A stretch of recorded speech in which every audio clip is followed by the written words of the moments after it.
Every time I try and record this, that damn dog barks in the background. I was going to talk to you about what an amazing day I had today. We spent time out in Subic Bay, swimming in the ocean, just having an amazing time. I got way too much of a sunburn. But instead, I want to have a chat about dogs. Specifically, dogs in the Philippines. Because, man, Filipinos love their dogs. Yes, there's the trendy little pooches that everybody seems to have in the mall, and if you haven't wandered through the malls in the Philippines, it is definitely something to behold. Not only because of the size of the mall, but if you see pets, you're going to see pets with diapers. That's right. So all these little puppies are now wearing diapers. I don't know if it's just a trend because people think that it's a fashion-forward thing for dogs, or if it's a requirement if you're going to bring your dogs indoors. Personally, I'm not a pet person. The sound of yapping in the background just drives me nuts. It makes me want to go over there and just throttle the owners and say, why can't you train your dogs better? But here in the Philippines, dogs take on a whole other persona. Not only because of the dogs that are just roaming the streets, but because of the passion that Filipinos have for their pets. So your boutique pets, the little Pomeranians and toy whatevers, those are a part of the family.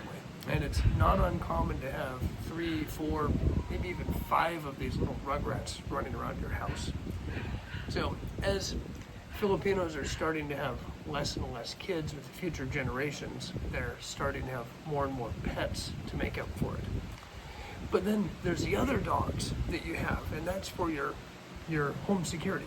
And I don't mean guard dogs that are going to attack like a Doberman or a Rottweiler, but I mean home security in the fact that they're going to bark and notify you if somebody's on your property.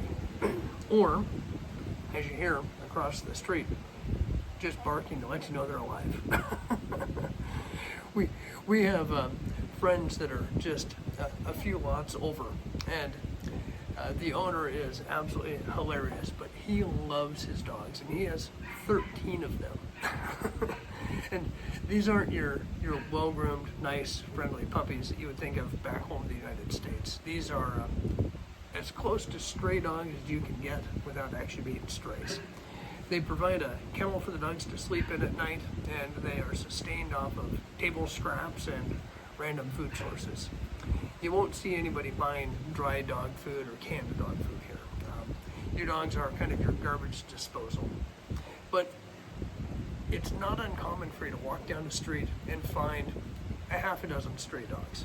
So if you're not a dog fan, you might want to be prepared and brace yourself if you're walking through more of a rural community, because you're going to run into pets.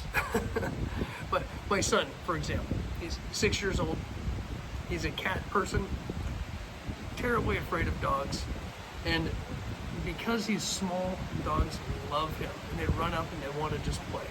So earlier today, he was surrounded by half a dozen tiny little Pomeranians that just wanted to be his buddy. But it scared the hell out of him, and this poor guy was hiding in a bathroom until he could get there to chase the Pomeranians away. So be prepared when you travel to the Philippines.